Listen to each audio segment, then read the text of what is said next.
yendo a todas partes. Somos tus manos, sanando y bendiciendo. Somos tus ojos, en busca del herido. Somos tu boca, proclamando el reino de Dios. Pueda recibir lo que vos tenés preparado para él, Señor. Usado a Luis, lo bendecimos de la cabeza a los pies y nos abrimos a esta palabra que viene de parte tuya. En el nombre de Jesús. Amén. Amén. Haceme el favor, poneme lo del papelito ese.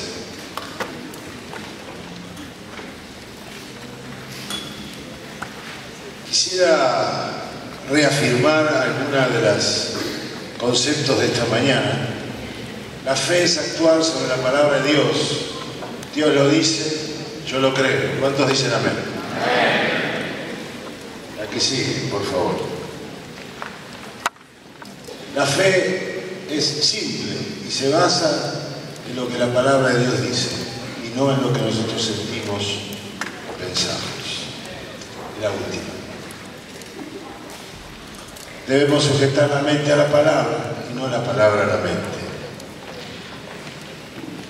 Sería importante que encarnemos estos conceptos. La inquietud que tuvimos, el impulso, la inspiración del Espíritu que tuvimos al empezar a orar y organizar este evento, fue muy clara la convicción que Dios nos trajo de que necesitábamos nuevos umbrales de fe, que necesitábamos subir escalones en la fe, que necesitábamos traer una palabra de ánimo y que el Espíritu Santo trajera convicción entre nosotros, una mayor libertad, una mayor participación del Espíritu en nuestras vidas y en nuestras congregaciones. Y frente a eso comenzamos a elaborar, a meditar y a orar qué era lo que debía acontecer. Y Dios nos trajo la convicción de que quiere obrar milagros, que quiere levantar ministerios, que quiere dar dones, que quiere capacitar, que quiere equipar, pero que también quiere sanar, que quiere restaurar, que quiere ordenar vidas, que quiere derribar fortalezas, que quiere encender los corazones, los altares apagados, que quiere volvernos a la senda. Nos dio claridad también sobre que no podemos hacer la obra simplemente con proyectos humanos, sino que necesitamos honrar al Espíritu Santo. Que por más maravillosas ideas que tengamos, la obra de Dios no se hace con buenas intenciones, se hace con fe. Y esa fe basada en su palabra. Y eso nos ha inquietado y es lo que queremos volcar. Y queremos dar herramientas. Queremos hablar de la fe. Queremos que el Espíritu nos encienda y nos dé un mayor horizonte en la fe. Pero también que nos dé herramientas, que nos dé discernimiento. Por eso lo que quiero hablar esta noche no es para condenación, es para que entendamos la ubicación que tenemos en el mundo espiritual, en el mundo invisible y también sobre esta tierra. La responsabilidad que tenemos y la capacidad dada por Dios de lograr los propósitos de Dios. Así que yo quiero compartirles en Génesis 22, 17, dice: de cierto te bendeciré grandemente y multiplicaré en gran manera tu descendencia como las estrellas del cielo, como la arena en la orilla del mar, y tu descendencia poseerá la puerta de sus enemigos. Es una promesa que Dios le da a Abraham y es una promesa para todos nosotros. Nosotros hemos recibido la bendición y las promesas que Dios le ha dado a Abraham, y es lo que Dios tiene determinado para la iglesia. Pero para esto necesitamos creerlo, necesitamos realmente implementarlo en la fe, dejar que el Espíritu nos dé la convicción profunda que enclave esta palabra en nuestro corazón y nos haga ver por encima de toda circunstancia, situación, y también nos advierte al hablarnos de puertas, que hay puertas que pueden abrirse y hay puertas que pueden cerrarse y hay puertas que podemos llegar a tener abiertas, que es algo de lo que nos habló Néstor en esta mañana. Aquí dice que el Señor bendice grandemente, o sea, no bendice poquito, bendice grandemente, multiplica de gran manera la descendencia de Dios, al punto de que es como las estrellas del cielo y como la arena en la orilla del mar, y además la descendencia de la descendencia de la descendencia de la descendencia van a poseer las puertas de los enemigos de Dios. La iglesia está calificada, capacitada y ungida para poseer las puertas de los enemigos de Dios.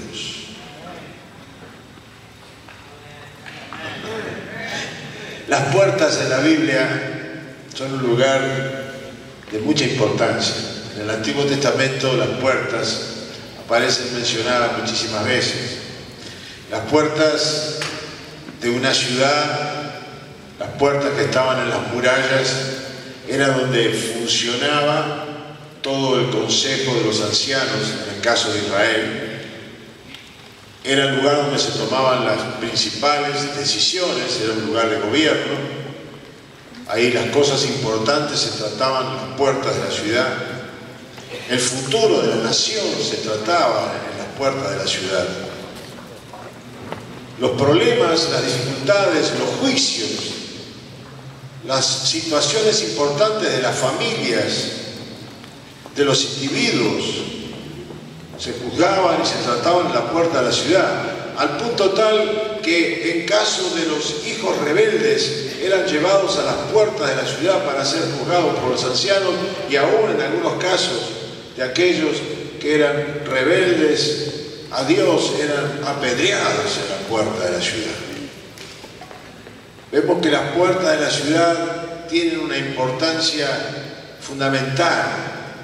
Las puertas de la ciudad eran también un lugar de honra. En Proverbios 31:23 dice que el marido es conocido en las puertas cuando se sienta con los ancianos de la tierra. O sea, es un lugar de honra, un lugar espiritual, un lugar donde la esposa se siente orgullosa espiritualmente de que su marido esté en un lugar de honra en las puertas de la ciudad con aquellos que son los consejeros de la casa del Señor. Las puertas eran un lugar estratégico. Las puertas eran el lugar donde se veía lo que entraba y lo que salía. Era el lugar donde se veía si se dejaba entrar algo, si venía un enemigo, si era alguien que podía contaminar o afectar.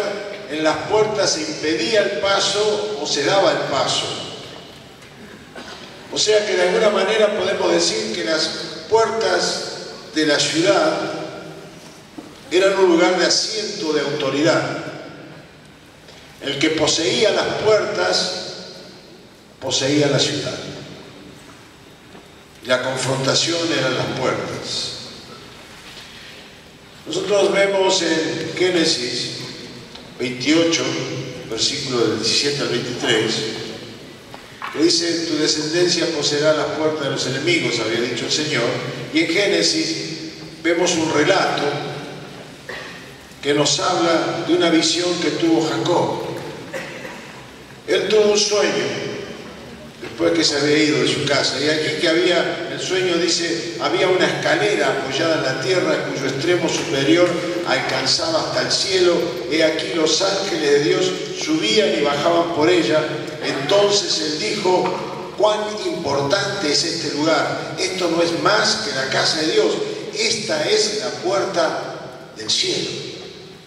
O sea, él ve ese lugar con esa visión y entiende que es una puerta del cielo donde suben y bajan ángeles. ¿Por qué? Ese era un lugar de pacto. Ahí su abuelo, Abraham, había levantado un altar a Dios. Ahí Dios se le había revelado a Abraham. Allí el Señor se le apareció y le dijo: esta tierra se la voy a dar a tu descendencia. Entonces Abraham construyó un altar en honor del Señor, porque allí el Señor se le había aparecido, el Señor le había hablado, y él hizo un altar de piedras.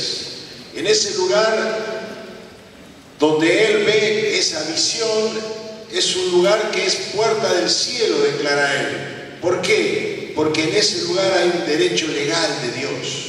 Es un lugar donde Dios obró. Es un lugar donde hubo un pacto, donde se construyó un altar a su honor. Así que Abraham había levantado un altar ahí. Por lo tanto, Dios tenía un derecho lugar, un derecho legal en ese lugar, porque había sido invocado su nombre. Ahora, trasladado esto a nuestros días, Dios ha hecho un pacto, un nuevo pacto con el hombre. Dios ha hecho un nuevo pacto con nosotros. Ahora el hombre redimido, nosotros, la mujer redimida, somos casa de Dios. Todos somos casa de Dios. El Espíritu Santo mora en nosotros. Somos templo del Espíritu Santo. Somos escalera al cielo. Somos embajadores que redimimos, que reconciliamos a los hombres con Dios. Somos una puerta. Somos nosotros hoy escalera al cielo. Hoy los ángeles suben y bajan sobre nuestras vidas. Hay ángeles que están sobre tu vida. Hay ángeles que suben y bajan, porque has sido hecho templo del Espíritu Santo. Sos casa de Dios, sos puerta del cielo. Dice en Isaías 8:18 que nosotros somos señales vivientes, prodigios de parte del Señor. Dios nos ha hecho señales vivientes, prodigios del Señor. Ese es el nivel en el que el Señor nos tiene por la sangre de Jesucristo. Dice en 1 Corintios 6:19: ¿o no sabéis que vuestro cuerpo es templo del Espíritu Santo que está en vosotros, el cual tenéis de Dios, y que no sois vuestros? Y en Colosenses 2:9 dice: porque toda la plenitud de la deidad reside corporalmente en Él, y habéis sido hechos completos en Él, que es la cabeza sobre todo poder y autoridad. Y en Efesios capítulo 1, versículo 22 dice: y todo sometió bajo sus pies, y a Él lo dio por cabeza sobre todas las cosas a la iglesia, la cual es su cuerpo, la plenitud de aquel que lo llena todo en todo. Nosotros estamos parados sobre el pacto de Jesucristo y tenemos derecho legal que Él nos otorga. Derecho legal significa que tenemos potestad. La traducción de la palabra potestad es derecho de actuar. Nosotros tenemos derecho de actuar sobre toda acción, sobre toda corriente, sobre toda fuerza de maldad. La iglesia está establecida en la faz de la tierra para deshacer las obras del diablo. Amén. Ahora Jesús le dice a Pedro en Mateo 16:18: y yo te digo que tú eres Pedro, y sobre esta piedra edificaré mi iglesia, y las puertas del infierno no prevalecerán contra ella. O sea que tenemos que entender que hay dos tipos de puertas.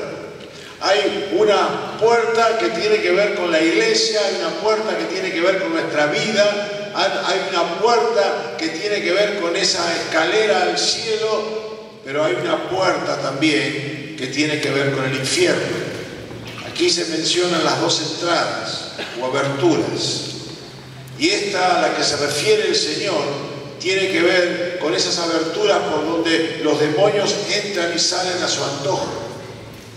O sea, de la misma manera que nosotros somos puertas, hay puertas que están abiertas al mundo espiritual de las tinieblas. Una nación, una ciudad, un barrio, una localidad, una familia, personas, lugares donde Satanás y sus fuerzas establecen derecho legal, donde tienen un asiento de autoridad a causa de un derecho que ha sido otorgado por el pecado, por maldiciones, por pactos, por religiones que exaltan falsas doctrinas, grupos pseudo-cristianos, doctrinas de Balaam, como se nos decía esta mañana, idolatría, ocultismo y tantas otras cosas. Todo aquello que se opone al conocimiento de Dios y que no es confrontado por la iglesia para llevar cautivos los pensamientos a Cristo, abre puertas espirituales de maldad. La iglesia tiene la responsabilidad de ejercer la autoridad sobre esas puertas para que no prevalezcan, para que no avancen, porque la promesa es que nosotros tenemos autoridad y el Señor nos entrega las puertas de sus enemigos. Y el amén tiene que ser fuerte. Somos un pueblo llamados a la victoria. Somos el pueblo de Dios. Somos los únicos sobre la faz de la tierra que tenemos la respuesta para la necesidad de cada criatura. Tenemos las herramientas para sacar de la opresión, tenemos las herramientas para llevar vida en abundancia, tenemos la unción, la capacidad dada por Dios, el derecho legal, la potestad de deshacer toda obra de perversidad. Tenemos el mensaje de esperanza. Dios mora en nosotros. La gloria que le fue dada a Jesús, dice Jesús, la he puesto en ustedes. ¿Cómo no le vamos a dar un aplauso al Señor? Bendito sea su nombre.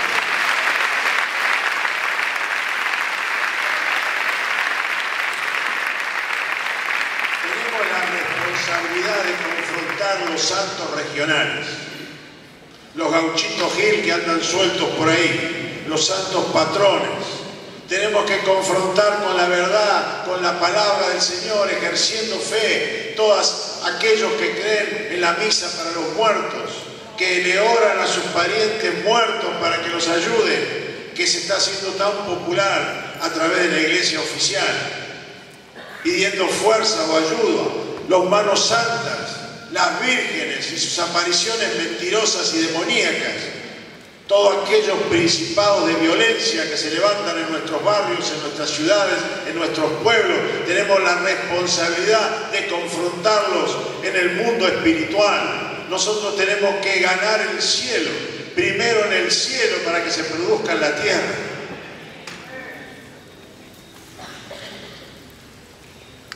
Todas estas potestades que van permeando a la sociedad, que van permeando para debilitar la moral, implantando culturas demoníacas en las distintas regiones, de acuerdo a las costumbres, a las tradiciones, a las leyendas y a los acontecimientos de cada lugar. Tenemos que hacer el ejercicio, ponernos de acuerdo y hacer el ejercicio. Miren, poniéndose de acuerdo 2 o 3, donde vemos que hay un mano santa, donde vemos que hay un brujo, donde vemos que hay un templo umbanda, nos tenemos que poner de acuerdo y orar para que se seque económicamente y se vayan. Prueben a Dios y van a ver resultados que los van a encender en fe. Miren, nosotros por años no dejábamos abrir grupos caseros en lugares donde había templos umbanda. La condición que le poníamos a los hermanos para que pudieran abrir el grupo en su casa era que primero oraran y que se secara el templo umbanda y entonces después iban a abrir el grupo. Tenían que empezar ganando su territorio, ganando su tierra, lo que Dios le había entregado y creyendo realmente que las puertas de los enemigos habían sido entregadas por el Señor. Tenemos que subir los umbrales de fe, tenemos que tomar los desafíos. La iglesia es puerta de la ciudad y debe ejercer su potestad, su derecho de actuar sobre toda fuerza de maldad. Cada vida, cada grupo de hogar, cada grupo de jóvenes, cada familia debe ser una puerta, una escalera al cielo donde los ángeles suben y bajan. Tenemos que creer que los ángeles suben y bajan. Jesús nos enseña en el capítulo 18 de Mateo que los niños tienen su ángel, que está delante de la presencia del Señor. Mateo 18:10. En el Salmo 37 nos dice que el ángel de Jehová acampa alrededor de los que le temen y además les protege. Tenemos la palabra del Señor y la tenemos que creer. Cada nación también tiene su príncipe, como dice el libro de Daniel. Y cada desobediente, dice en Efesios 2:2, tiene un espíritu que opera en ellos. O sea que ellos tienen un ángel maligno y nosotros tenemos un ángel poderoso. Estamos llamados a que las puertas del infierno no prevalezcan contra la iglesia. Y ha sido profetizado en Isaías que nosotros somos restauradores. Dice en Isaías 58:12, y los tuyos reedificarán las ruinas antiguas, levantarás los cimientos de generaciones pasadas y te llamarán reparador de brechas, restaurador de calles donde habitar. Deshacemos las obras de Satanás, aún de muchas generaciones. Cortamos maldiciones generacionales, herencias espirituales. El Señor ha dado autoridad, potestad a la iglesia para traer salud sobre las naciones, salud sobre los barrios, salud sobre las familias, salud sobre los pueblos y ciudades. Dice que vamos a reedificar las ruinas antiguas, todo lo que el enemigo ha hecho, todo lo que el enemigo ha destruido, todo lo que el enemigo ha hecho bajar el nivel a situaciones realmente promiscuas y perversas y vergonzosas. La iglesia en este tiempo está llamada a levantar el nivel, a deshacer esas obras, a denunciarlas proféticamente y a que las puertas del infierno no prevalezcan y retrocedan en el nombre de Jesús. Néstor en esta mañana nos hablaba de las fisuras en el corazón y nos hablaba también de brechas que a veces se abren. Dice en Eclesiastés 18, el que cava un hoyo cae en él y el que abre brecha en un muro lo muerde la serpiente. Para ser victoriosos, para que las expectativas que tenemos en Dios, para que nuestras vidas realmente puedan prevalecer sobre toda situación y circunstancia y andar en fe y andar fortalecidos en el Señor, tenemos que reparar todo muro y cerrar toda brecha para que no nos muerda la serpiente. Debemos cerrar las brechas, puertas abiertas al mundo espiritual. Toda fisura que hay en el corazón tiene que ser cicatrizada por el aceite del Espíritu Santo. ¿Qué son puertas abiertas? Todo aquello que no le entregué al Señor, todo aquello a lo que le doy una mayor prioridad, todo aquello que es más importante para mí que el Señor, todo aquello que es más importante que el Espíritu Santo, porque el Espíritu Santo nos cela cuando nosotros noviamos o jugueteamos con el mundo. Esas son puertas abiertas. Dice en Deuteronomio 7:25, las esculturas de sus dioses quemarás a fuego, no codiciarás la plata o el oro que las recubre, ni lo tomarás para ti, no sea que por ello caigas en un lazo. En la Biblia lazo significa trampa, porque es abominación al Señor tu Dios. No traerás cosa abominable a tu casa, pues serás anatema como ella. Ciertamente aborrecerás y abominarás, pues es anatema, o sea, es maldición. Nosotros vamos siendo permeados, son muchas las cosas materiales, son muchas las cosas que hoy nos tientan, que se nos transforman en ídolos. Son muchas las cosas que se nos van pegando, que no nos son convenientes. Traemos modismos mundanos, expresiones, hábitos, y dejamos entrar al mundo y su mente diabólica en nuestra casa, en nuestra vida, también en el hogar muchas veces. Nos movemos como se mueve el mundo, andamos en ira, andamos en competencia, en fanatismos. Un cristiano no puede ser fanático solamente de Dios. Nada puede tener un lugar de prioridad que no sea el Señor.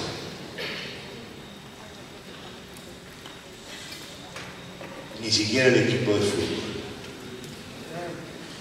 donde hoy además vemos que está gobernado por fuerzas espirituales que llevan a la muerte, a la destrucción, a la violencia y a la corrupción. Son obras de la carne, y las obras de la carne se oponen a las obras del Espíritu. Dice en Gálatas: ahora bien, las obras de la carne son evidentes, las cuales son inmoralidad, impureza, sensualidad, idolatría, hechicería, enemistades, pleitos, celos, enojos, rivalidades, disensiones, sectarismos, envidias, borracheras, orgías y cosas semejantes, contra las cuales os advierto, como ya os lo he dicho antes, que los que practican tales cosas no heredarán el reino de Dios. Se lo está diciendo a la iglesia. Pablo se lo está diciendo a la iglesia. Pablo se lo está diciendo a sus discípulos. Y hay diferentes maneras de participar de las obras de la carne. Podemos participar de las obras de la carne o en alguna de estas obras de la carne directamente, pero también podemos participar en forma pasiva. Podemos mirar para otro lado, podemos simplemente ser neutros, ser como Adán, hacernos los distraídos, no meternos en problemas, no darnos a conocer, no denunciar lo que está y lo que es contrario a lo que Dios establece. Dice en Mateo 12:43. Hoy Néstor nos habló de la casa alquilada y de la casa no alquilada. Cuando el espíritu inmundo sale del hombre, anda por lugares secos buscando reposo y no lo halla.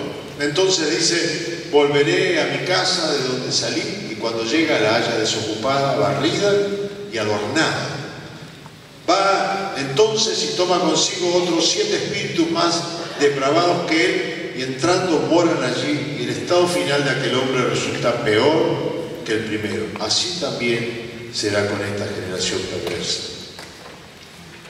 Cuando se habla de este pasaje, se piensa en el cristiano carnal, se piensa en aquel que andaba como Balaam. También se dice que pasa esto porque no estaba lleno del Espíritu Santo. Y es verdad, pero no alcanza. Porque el Mateo también dice: muchos dirán en aquel día: Señor, Señor, ¿acaso no profetizamos en tu nombre, y en tu nombre echamos fuera demonios, y en tu nombre hicimos muchos milagros? Y entonces yo les declararé: jamás os conocí, apartados de mí los que practicáis la iniquidad.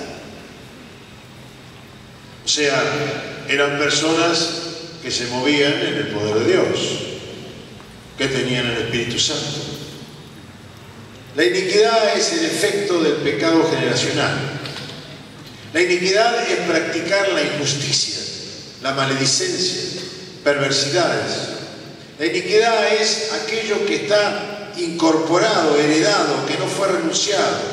La iniquidad tiene que ver con un carácter no tratado por Dios, una vida no transformada. También tiene que ver con un mal nacimiento espiritual o con un sincretismo, con una mezcla. La iniquidad es algo que no permite ver la luz, que me hace andar de acuerdo a mis propios criterios.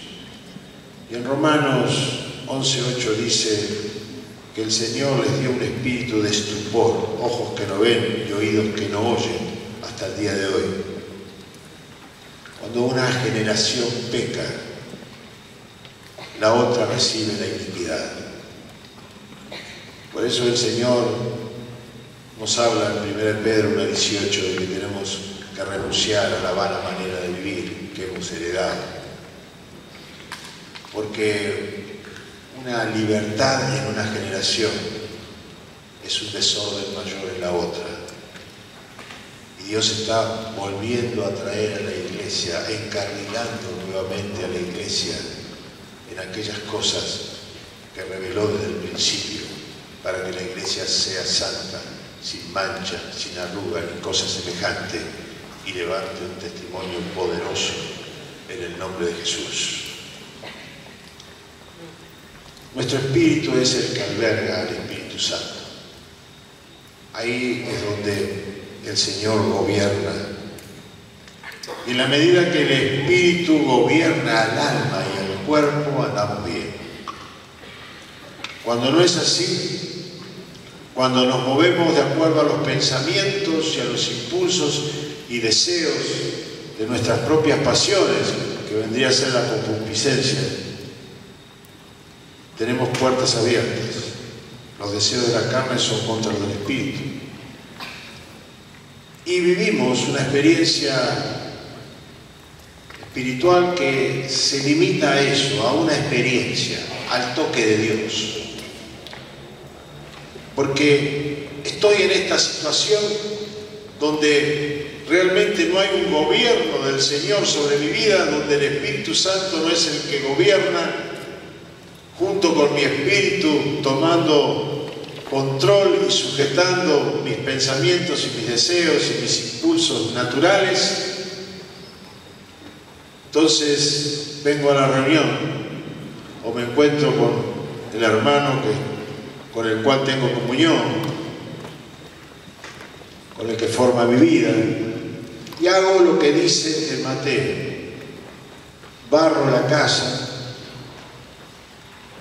limpio la casa. Pero dice también el Mateo que la casa está adornada. ¿Y la adorno con qué? Con aquellas cosas que no me convienen. Adorno la casa con aquellas cosas que entran por mis ojos, con pensamientos no convenientes, con palabras inadecuadas, con medias verdades, que en definitiva son solamente las ramas del árbol. También lo mencionaba Néstor esta mañana. Tremendo cuando el Espíritu Santo va alineando su palabra. Son las ramas del árbol, pero ¿cuál es la raíz? La raíz suele ser casi siempre la rebelión. En 1 Samuel 15:23 dice: porque como pecado de adivinación es la rebelión, y como ídolos e idolatría la obstinación. O sea, aquello que comenzó como una obra de la carne, hay un espíritu detrás, abrimos la puerta a través de la obra de la carne, hay un espíritu de rebelión. La rebelión nace en el infierno. El primer rebelde es Satanás. Satanás es padre de rebeldía. Y yo comienzo a ser una persona. ¿Qué quiero decir con esto? Dentro de las obras de la carne se menciona la hechicería. Y yo no necesito ir a un brujo para estar en la hechicería. No es necesario practicar el ocultismo para estar involucrado en la hechicería. Es una obra de la carne. Dice que la ostentación es un ídolo, o sea, es idolatría. ¿Y por qué? Porque si hacemos de nuestras opiniones un ídolo, si hacemos ídolo de nuestras doctrinas favoritas, si hacemos un ídolo de nuestras interpretaciones y nos volvemos obstinados, estamos en problemas. Estamos en problemas porque la obstinación dice, yo quiero que sea a mi manera, y Dios llama a eso idolatría. Y la idolatría es ocultismo, y el ocultismo es hechicería. Hay un hilo muy finito en el mundo espiritual. Y esto es importante para que revisemos nuestra vida, pero también es importante para que crezcamos en discernimiento. Porque nosotros nos encontramos, y ustedes con sus amigos, se encuentran en muchas situaciones muy finitas. Y poder discernir aquellas cosas que son espirituales, que aunque estén disfrazadas de un discurso religioso y de palabras adecuadas, tienen un mal espíritu. Y muchas veces hay un mal espíritu, porque en el fondo del corazón hay rebelión, hay idolatría, hay hechicería. Yo estaba predicando en una congregación y conté mi experiencia de liberación. Yo me convertí en una congregación muy tradicional, no era carismática. O sea, era una reserva ecológica, porque los demonios vivían cómodamente.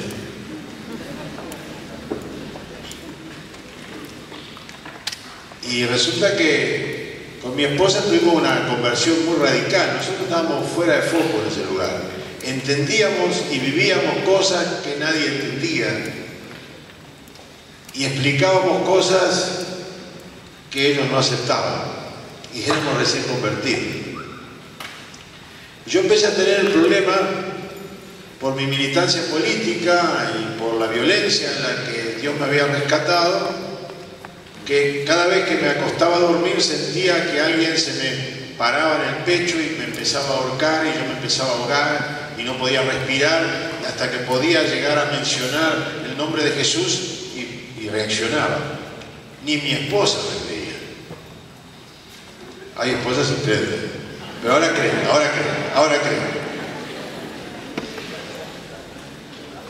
Entonces, cuando yo conté este testimonio, había un especialista en temas de demonios en la congregación que estaba predicando, y me vino y me preguntó si yo había practicado ocultismo.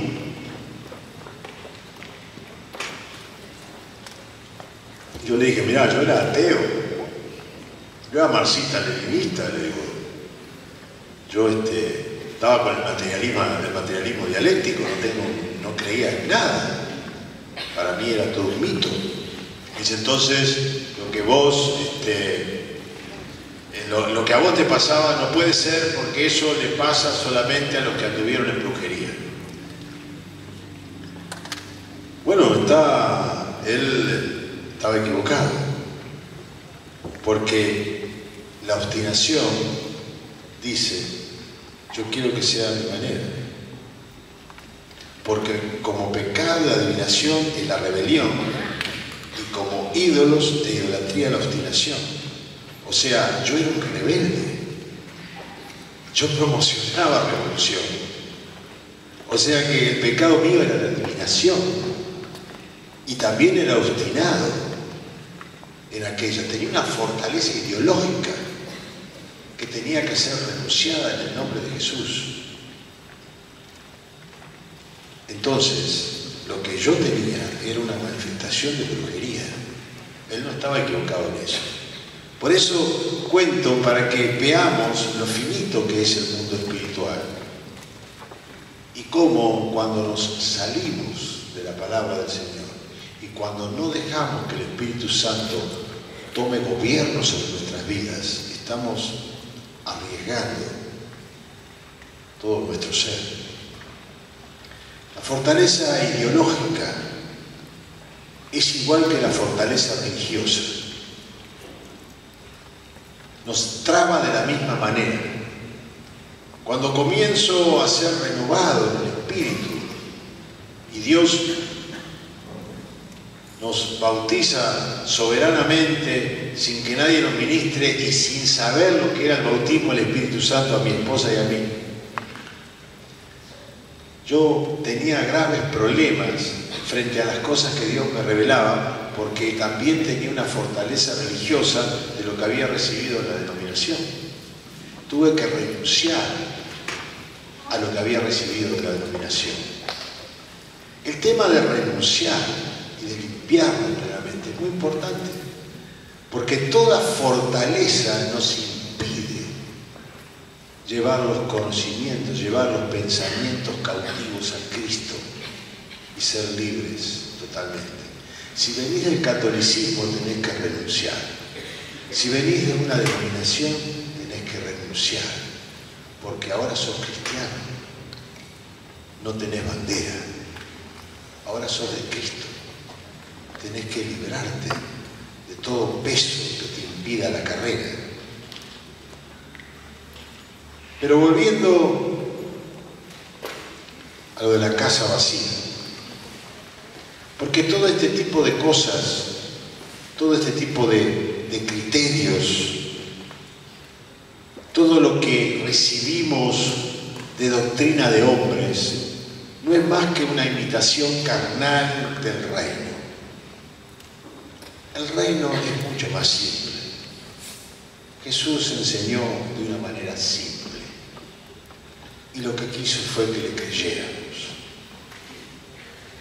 Y volviendo a Lucas 12, dice que cuando vuelve el espíritu inmundo a su casa y la ve adornada, ya hablamos de lo que es el adorno. La pregunta es, ¿cómo hace para ver?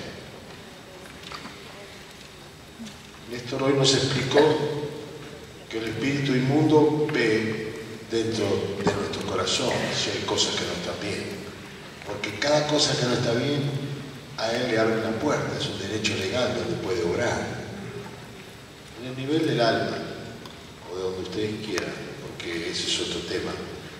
Unos dicen una cosa, otros dicen otra, pero que obra. La ve adornada con esos adornos que no deberían estar, con esos adornos que no abandoné, con esos adornos que me siguen atrayendo.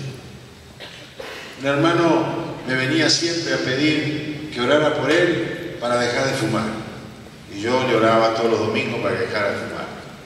Un domingo vino y me dice, sigo con el problema del cigarrillo, ¿por qué no me orás?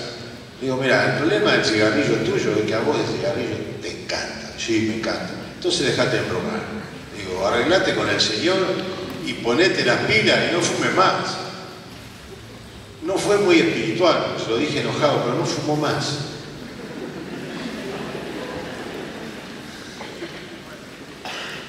Porque hay cosas que tenemos que hacer. Porque el Señor ya dijo que las hagamos.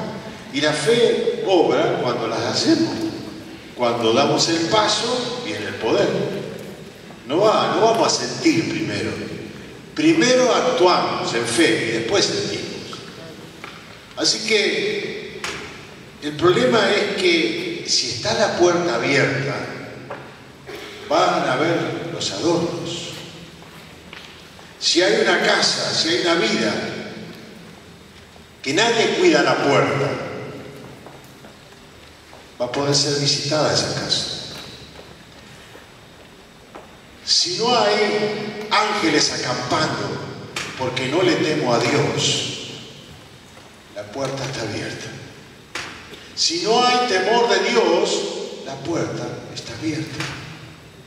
Y muchas veces queremos discipular a hermanos que tienen la puerta abierta. Y lo primero que tenemos que hacer es que cierren la puerta, porque nos vamos a pasar la vida diciéndole lo que tienen que hacer. Pero si no cierran la puerta, cada vez que pongamos la semilla, vienen las aves del cielo y se la llevan. Es lo que el Señor enseña. Porque lo que hace posible que se produzca una obra en la vida es que hagamos lo que Jesús dice. Porque el problema de los hombres y la condenación vino a los hombres porque no lo recibieron a Jesús, porque no le creyeron, porque no lo honraron. Porque no lo honraron, en su tierra no pudo hacer milagros. Y nosotros debemos honrar recibiendo al Espíritu Santo y dejando que Él haga su obra en nosotros.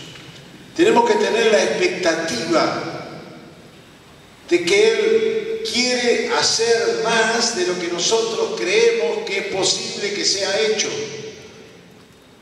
Si nosotros tenemos esa expectativa, le estamos dando herramientas al Espíritu Santo para que obre con mayor libertad entre nosotros y en nuestra propia vida. Las metas tienen que ser mayores a nuestros pensamientos y a nuestros criterios y a nuestro conocimiento. Es muy probable, y lo vemos muchas veces, que aquellos que son nuevos en Dios, que son nuevos creyentes, reciben más beneficios que aquellos que ya tienen estructura, pensamientos, criterios y sus propias formas de interpretación. Pero cuando nos entregamos al Espíritu como niños, cerramos puertas, sellamos las brechas, limpiamos nuestras vidas, no le damos lugar al enemigo y tomamos autoridad a través de la palabra, ejerciendo fe a través de lo que el Señor declara para nuestras vidas, creyendo realmente que Él quiere obrar, que quiere bendecir, que quiere prosperar, que quiere utilizarnos, que quiere hacernos plenos y darnos su vida abundante. El Espíritu Santo desciende con poder sobre nuestras vidas y nos hace subir a nuevos umbrales de fe. A Él sea la gloria. El no aceptar, el ver las cosas en forma relativa, abre puertas al mundo espiritual. Nosotros no podemos confrontar todas las cosas. Hoy en día tenemos graves problemas para confrontar muchas situaciones. Hoy en día, a través de la informática, hay mucha obra mundana y perversa. Hay mucha otra muy buena, inspirada en el Señor. Pero también hay una obra religiosa, engañosa, de muchos que utilizan el Evangelio para su propio beneficio, que usan el Evangelio como medio de ganancia, que tienen esa maldición que el Señor puso sobre la familia de Elí, diciéndole que iba a llegar un tiempo en que les iba a ser quitado el sacerdocio y que iban a estar en el ministerio para poder comer. Y en lugar de comer para servir, sirven para poder comer y se aprovechan de la ingenuidad y de la falta de discernimiento del pueblo de Dios. Doctrinas de demonios, falsas doctrinas que confunden. Una de las cosas que también anda polulando a través de la informática son las injurias, juicios que hay en internet hacia ministerios que han sido probados y aprobados por Dios. Ahora, nosotros no podemos hacer una campaña informática. Y la obra que el Señor nos envió a hacer es una obra que no es de carne y sangre, es espiritual. Lo que nosotros podemos hacer es utilizar las armas que el Señor nos ha dado. Y dentro de los nuevos umbrales de fe a donde el Señor nos quiere llamar, nos está llamando a una nueva posición en lo espiritual, a que le demos una mayor relevancia al estar con Él que al aprender de Él. No porque no tengamos que andar como Jesús anduvo, sino que no le demos tanta importancia al conocimiento, sino que le demos importancia al conocimiento de su persona, intimando en oración. Tenemos que crecer en el ministerio de la oración. Tenemos que lograr que la oración sea el eje central de nuestra vida, porque todo lo recibimos del Padre por la obra del Espíritu, y Dios no nos puede hablar si no estamos en su presencia, si no buscamos su rostro. Las armas espirituales que el Señor nos ha dado son el nombre de Jesús, la sangre y la palabra. El nombre de Jesús es nombre sobre todo nombre, es el nombre donde se arrodilla todo, es el nombre de la victoria. Nosotros por lo general nos cubrimos con la sangre de Jesús. En realidad nosotros tenemos que levantar el nombre de Jesús. La sangre nos ha limpiado, la sangre nos perdonó.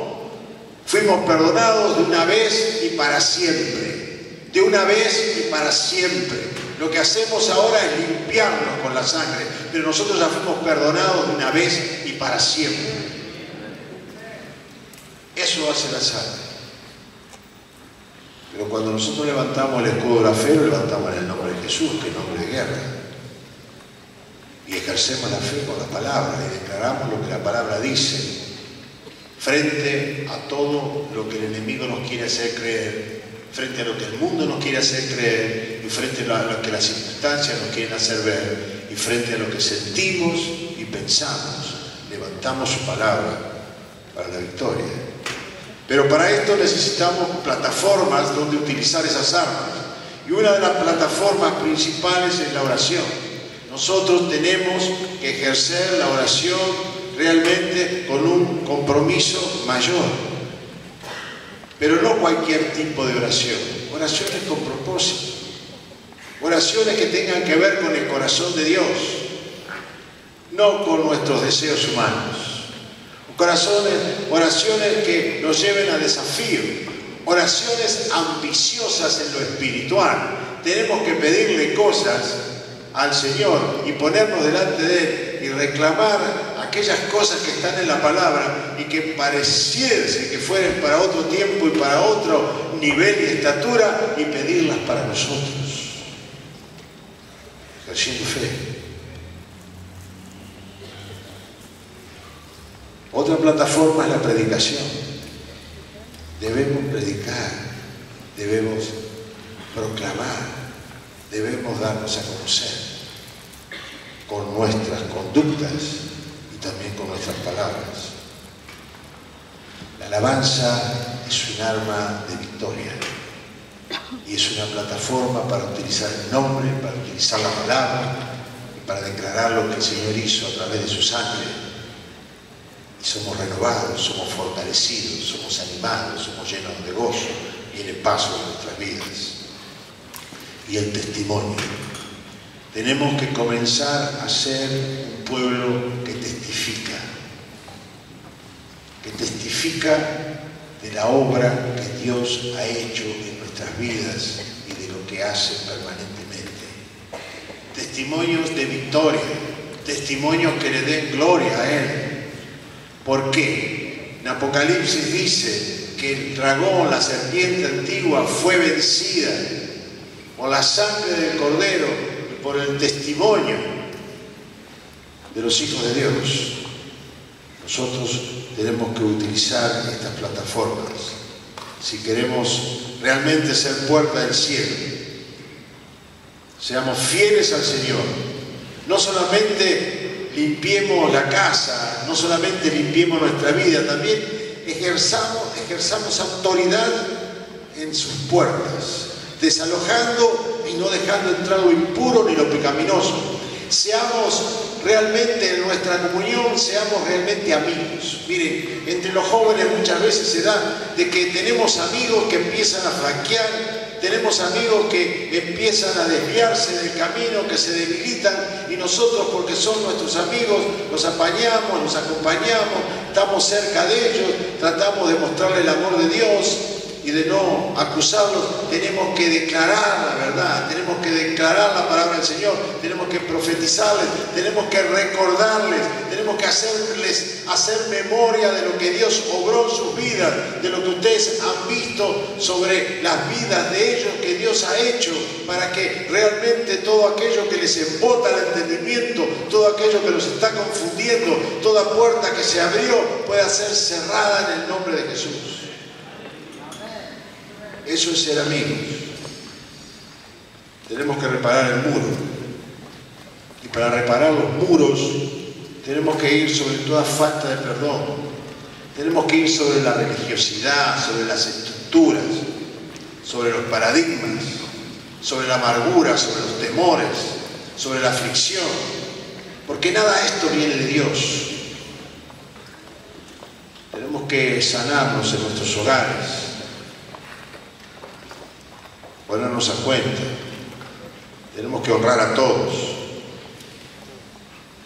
Tenemos que dejar de ser permisivos y complacientes con lo mundano, porque el reino de Dios es violento y los violentos lo arrebatan. El Señor nos ha llamado a arrebatar. Así que todo aquello que es vicios, ataduras de pecado, adicciones de los ojos, impurezas, sensualidad, obstinación, idolatría,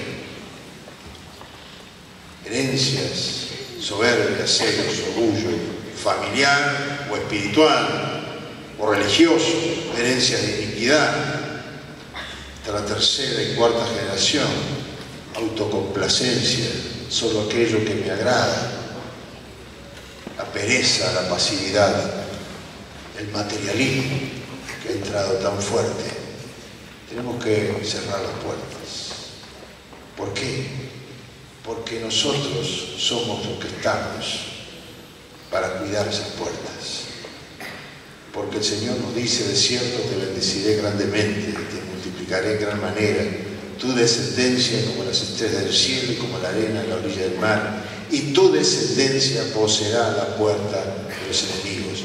Generación actual, están llamados a poseer las puertas de los enemigos de Dios. Dios los está preparando para lo que Él tiene de aquí en más.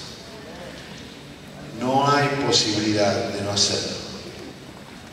Las maldiciones del no puedo, del no sé y del no tengo, Dios las cortó. Y nos dice que si no sabes, le pidas sabiduría a Dios y Él te la va a dar. Que si no tenés, Él tiene abundantes riquezas en gloria. Y que si no podés, Él es el que te fortalece. Así que afirmémonos en la palabra, ejerzamos fe, cerremos las puertas que estén abiertas. Cada uno conoce aquello que tiene que cerrar. Cada uno sabe lo que tiene que renunciar. Cada uno también puede tomar de estas herramientas para empezar a discernir lo que los rodea, para empezar a levantar el nivel espiritual del ámbito en el que se mueve. Porque lo que queremos es que realmente la fe sea aumentada entre los jóvenes de la iglesia, para que alcancen los propósitos para los cuales Dios los llamó. Ustedes no son el resultado de la casualidad. Ustedes son el resultado del llamamiento de Dios para sus vidas. A Él sea la gloria. Bendito sea su nombre.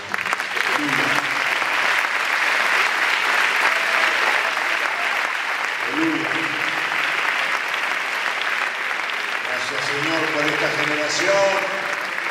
Aleluya. Tú lo haces, tú lo haces, tú lo haces. Te bendecimos, Señor, te bendecimos. Hermanos queridos, jóvenes,